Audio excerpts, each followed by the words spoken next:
Invités, chers collègues, mesdames et messieurs, cette deuxième session ordinaire du Parlement de la CEDEAO de l'année 2019, dite session budgétaire de la CEDEAO, constitue l'une des toutes dernières étapes les plus importantes de l'année 2019, voire de la 4e législature du Parlement de la CEDEAO qui doit connaître son épilogue le 3 février 2019. Ainsi, il me plaît de vous rappeler que cette session budgétaire est principalement consacrée à l'examen du budget consolidé de la communauté exercice 2020. Et bien naturellement, c'est à travers les travaux de cette session budgétaire que nous allons à la fois nous consacrer sur les choix des priorités de nos programmes, mais également nous concentrer sur les préoccupations de notre communauté, tout en mettant l'accent sur l'équilibre financier entre les recettes et les dépenses. Distingués invités, chers collègues, le Parlement de la CEDEAO, créé en vertu des articles 6 et 13 du traité révisé du 24 juillet 1993 de la CEDEAO, n'a vu le jour que le 16 novembre 2000 à Bamako, au Mali, soit 19 ans aujourd'hui. Et comme vous le savez tous, depuis l'année 2000, 4 législatures se sont passées.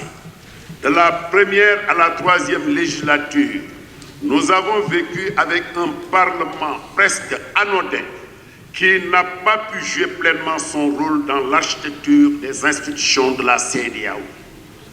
Après l'installation de la 4e législature, la nouvelle équipe dirigeante avec l'ensemble des députés, la conférence des chefs d'État et de gouvernement, le Conseil des ministres, la commission de la CEDEAO ainsi que le CAF, conscients des enjeux, ont très vite entrepris des négociations sous mon leadership en vue d'engager des réformes sur le mode de fonctionnement du Parlement et ses rapports avec les autres institutions et agences de la CEDEAO. Après 9 mois, les chefs d'État ont adopté à l'unanimité l'acte additionnel à barre SA.1, barre 12, barre 16 relatif au renforcement des prérogatives du Parlement de la CEDEAO. À la suite, bien évidemment, des amendes apportées au texte législatif en vigueur de la communauté qui définissent les règles d'organisation et de fonctionnement du Parlement de la CEDEAO. Après l'adoption de cet acte le 16 décembre 2016 à Abuja, nous avions pris à bras le corps cette réforme majeure qui vise l'accélération de l'intégration en faisant jouer au Parlement son rôle de représentation des populations. Dans les perspectives de cette loi, les parlementaires ont un pouvoir de contrôle sur toutes les institutions et agences spécialisées de la CEDEAO, un pouvoir de regard et de contrôle du budget consolidé de la communauté, un pouvoir de contrôle sur la mise en œuvre de la libre circulation des personnes, des biens et le droit d'établissement, mais aussi et surtout un pouvoir d'interaction avec la commission de la CEDEAO sur les conflits, les médiations et la supervision des élections dans la sous-région pour mieux défendre nos mandants en leur apportant toute l'assistance souhaitée. Excellences, distingués invités, chers collègues, nous devons, dans le cadre de la réforme institutionnelle de la CEDEAO, positionner le Parlement comme exemple de modèle à suivre dans le cadre de la bonne gestion et de la bonne gouvernance. Nous devons également préciser dans notre plan stratégique toutes les actions et les résultats attendus en quantité, qualité, coût, délai et bien évidemment les opportunités que ces actions peuvent créer. Pour cela, nous devons savoir faire preuve d'initiative, d'innovation, d'anticipation et de productivité pour enfin sauvegarder les intérêts de nos populations. Il nous incombe aussi, en tant que députés de la communauté ouest-africaine, d'exercer notre rôle parlementaire avec compétence, mais aussi avec passion et bienveillance pour atteindre les objectifs que nous nous sommes assignés, tout en nous mobilisant davantage afin de répondre efficacement aux attentes des citoyens de la communauté. Sur cette lancée, agissons ensemble dans le seul but de faire rayonner le Parlement de la CEDEAO en lui donnant sa place dans l'architecture des parlements les plus dynamiques, et les plus crédibles dans le monde de demain. Excellences, distingués invités, avant d'aborder le contenu de cette session, vous me permettrez à présent de m'attarder sur le contexte dans lequel s'ouvre la présente session, en commençant bien évidemment tout de suite par la préoccupation de la situation sécuritaire dans notre région, notamment avec la persistance des attaques terroristes. Les attaques terroristes récurrentes au Mali et au Burkina Faso, où elles sont de plus en plus meurtrières, nous interpellent sur l'impérieuse nécessité d'apporter une réponse appropriée à cette menace. Le terrorisme et l'insécurité ont atteint des proportions inégalées dans notre région. Ils constituent aujourd'hui les défis majeurs que nous devons absolument relever, car nous sommes unanimes que sans la paix et la sécurité, il ne peut y avoir de développement durable. Excellences, chers invités, en effet, les liens qui rattachent la sécurité à la stabilité, à la démocratie, à la paix et au développement sont des liens étroits, nécessaires et indissociables. Il nous faut donc réagir maintenant et vigoureusement pour enrayer cette spirale de violence. Ce faisant, l'implication de tous nos États, la mutualisation de nos forces et de nos moyens me semble indispensable, faute de quoi l'action contre le terrorisme demeurera inefficace. Nous exprimons notre solidarité aux pays en proie à ces attaques barbares qui endeuillent quotidiennement des familles et qui engendrent des déplacements massifs des populations. Ensuite, nous avons tous suivi avec une attention particulière les événements survenus en Guinée-Bissau qui ont entraîné une perturbation de la situation politique dans le pays à l'approche de l'élection présidentielle. À ce propos, je m'empresse de saluer la tenue en urgence le 8 novembre dernier à Niamey au Niger du sommet extraordinaire de la conférence des chefs d'État et de gouvernement de la CEDEAO. Je félicite les chefs d'État et de gouvernement de la communauté en votre nom qui, par l'adoption de mesures urgentes et fermes, ont redonné confiance à la classe politique et favorisé le bon déroulement des élections présidentielles dont la campagne qui prendra fin le 24 novembre prochain. À ce sujet, il est bon de noter qu'il est prévu l'envoi d'observateurs de la CEDEAO, dont une délégation de parlementaires de la CEDEAO, pour l'observation de cette élection présidentielle. J'ai donné des instructions à cet effet. Je voudrais souligner ici que nous fondons beaucoup d'espoir sur cette élection destinée à permettre à la Guinée-Bissau de connaître une sortie définitive de la crise politique qu'elle traverse depuis plusieurs années. Des élections devront ouvrir une nouvelle ère de paix et de prospérité pour le peuple guinéen, ce qui contribuerait grandement à la consolidation de la stabilité politique au niveau régional. En outre, sur la question de la fermeture des frontières entre le Nigeria et le Bénin, et entre le Niger et le Nigeria, j'avais déjà condamné au nom du Parlement, à l'occasion de l'ouverture de la deuxième session extraordinaire du Parlement, qui s'était tenue à Monrovia au mois de septembre dernier. Pourquoi? Parce que le protocole de la CEDEAO avait été violé. À cet égard, je voudrais du haut de cette tribune saluer également la tenue de la rencontre tripartite entre le Nigeria, le Niger et le Bénin, ici même à Abuja, le jeudi dernier, ainsi que les premières résolutions qui visent à instaurer un cadre permanent de dialogue destiné à prendre en compte toutes les aspirations des parties concernées. Je réitère donc mon appel à la réouverture des frontières entre nos États et au respect scrupuleux du protocole sur la libre circulation des personnes et des biens dans l'espace qui a pour objectif de favoriser la libéralisation des échanges et la suppression des obstacles commerciaux entre nos États et nos peuples. Distingués invités, chers collègues, s'agissant de la saisine du Parlement de la CEDEAO en matière budgétaire, je m'adresse à la commission de la CEDEAO. C'est une étape, Madame la commissaire, obligatoire dans le cadre de la procédure d'adoption du budget de la communauté par le Conseil des ministres. Obligatoire, vous ne pouvez pas nous contourner. Et je mets en garde la Commission. Si vous le faites, nous ne voterons pas le budget. Il faut respecter toutes les procédures. Nous sommes dans une communauté et nous devons contrôler tout le monde. Ça, je le dis au nom de mes collègues. Respectez de grâce les procédures en temps opportun où nous rejetons votre budget. Ça, c'est clair. Et je prends à témoin le président de la Cour de justice. Le moment venu, nous saisirons la Cour de justice pour l'interprétation des textes. Nous avons examiné 2 fois le budget consolidé. Jamais la Commission n'a respecté les procédures. Et il nous a écarté même de prendre la parole au Conseil des ministres. Ce n'est pas acceptable. C'est nous qui votons le budget. Ou bien il faut enlever cette loi des procédures. Ça, je veux le dire, je voudrais le dire devant le président de la Commission.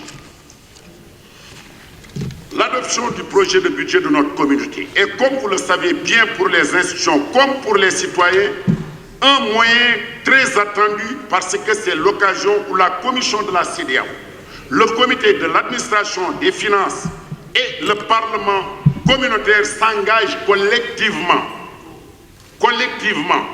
et engagent leurs responsabilités sur les moyens financiers à mettre en œuvre afin de répondre dans la mesure du possible aux attentes légitimes des populations de notre région pour l'année qui vient. Comment on peut accepter que l'exécutif fait ce qu'il veut?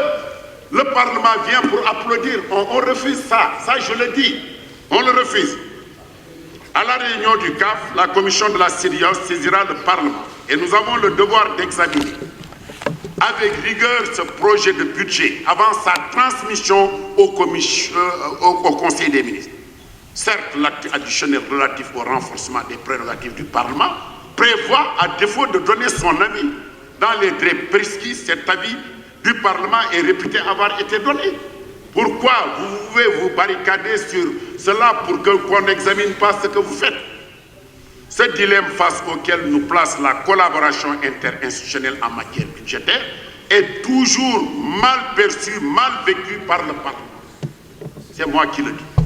Monsieur le Président de la Commission ou son représentant, pour la raison que voilà, je vous demanderai encore une fois de bien vouloir faire respecter les délais prescrits par le règlement portant calendrier d'examen à adoption du budget de la communauté, notamment au moment de convoquer les réunions statutaires de la CEDEAO.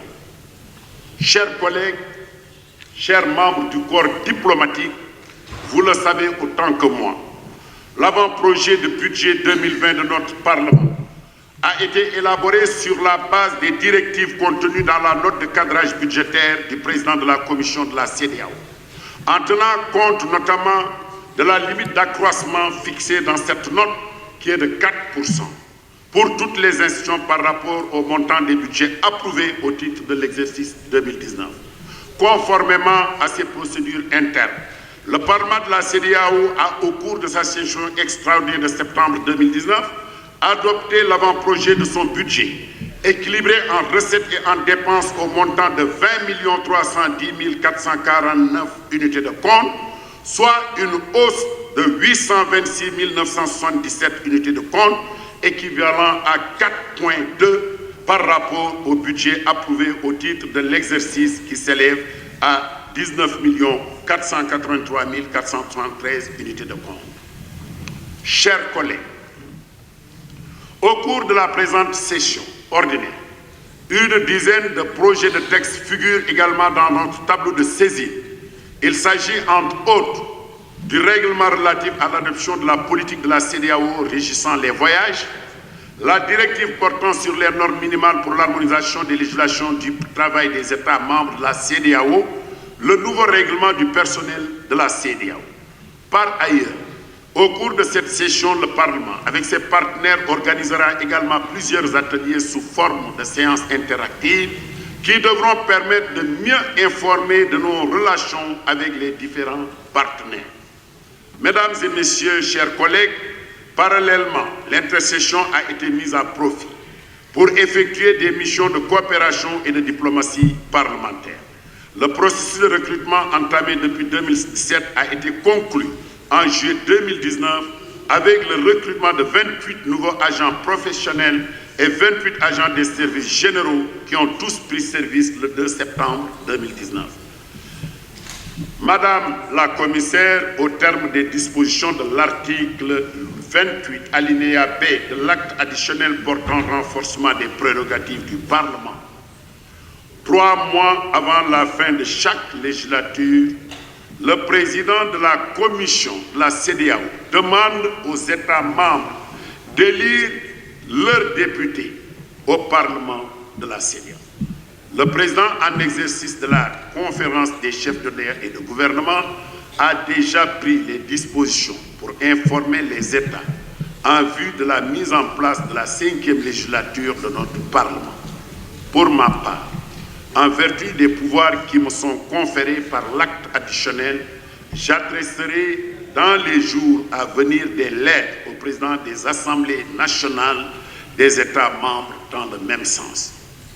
Chers collègues, je voudrais à cet instant solennel adresser mes remerciements les plus sincères à tous les députés de la 4e législature qui avaient porté leur choix unanime sur ma modeste personne pour conduire les destinées de ce Parlement pour 4 ans.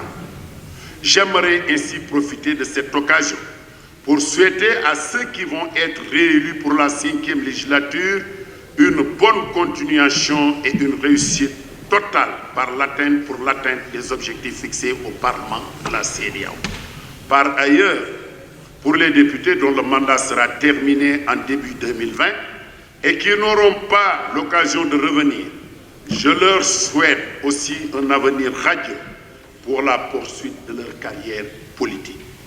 Madame la commissaire, messieurs les ambassadeurs, messieurs les commissaires, excellences, chers invités, pour la 5e législature qui s'annonce, je voudrais lancer un appel solennel aux États membres pour leur rafraîchir la mémoire qu'en vertu des dispositions dans l'acte additionnel relatif au renforcement des prérogatives du Parlement, les assemblées législatives doivent se préparer à élire et envoyer les délégués, les délégations des députés des États membres qui siégeront au Parlement au titre de la 5e législature. En conséquence, j'ai la profonde gratitude d'exhorter à tous les députés qui seront élus pour la prochaine législature de rester unis et solidaires en s'acceptant mutuellement sans discrimination avec des égards à tous les députés et les membres du personnel administratif. Nous devons en même temps répondre de nos actes et s'acquitter de nos obligations et de nos missions régaliennes, car cela nous permettrait de travailler en harmonie avec un esprit d'ouverture et de solidarité. Honorables députés, chers collègues, les 4 dernières années que nous avons passées à la tête de cette auguste et prestigieuse Assemblée parlementaire de la CEDEAO étaient très fructueuses et je suis entièrement reconnaissant de toutes les actions positives des uns et des autres. Et comme vous le savez, nous allons vous quitter très bientôt, mais sachez que nous resterons à vos côtés très attachés à l'œuvre de constitution d'une Assemblée législative communautaire forte, efficace pour pouvoir défendre les droits et intérêts des citoyens de notre communauté. En ce sens, l'Afrique doit rester debout pour qu'ensemble nous puissions continuer à lutter pour une instauration de la paix, la sécurité, la démocratie et la bonne gouvernance dans notre sous-région. Mesdames et messieurs distingués invités, pour conclure mes propos, je voudrais très sincèrement, du fond du cœur, remercier le gouvernement de la République fédérale du Nigeria, notre pays hôte, à travers son président de la République, son Excellence Muhammadu Buhari, pour son attachement remarquable, sa considération et son soutien indéfectible qu'il apporte quotidiennement au Parlement pour lui permettre d'exercer pleinement sa mission. Mes remerciements vont également à son Excellence Macky Sall, dont l'action a conduit et a conclu la signature de l'acte additionnel pour le renforcement de nos prérogatives. Ses conseils avisés et son soutien constant ne m'a jamais fait défaut. Il a été toujours à mes côtés pour me conseiller et pour me guider. Je lui dois une grande reconnaissance. C'est lui qui m'a désigné pour conduire la délégation du Sénégal et porter son choix sur ma personne pour que l'Assemblée nationale du Sénégal décide de ma candidature unique. Sur ce, je voudrais vous remercier et arrêter là mes propos pour vous dire je suis content de vous, chers députés, et je vous aime. Merci. Obrigado. Thank you.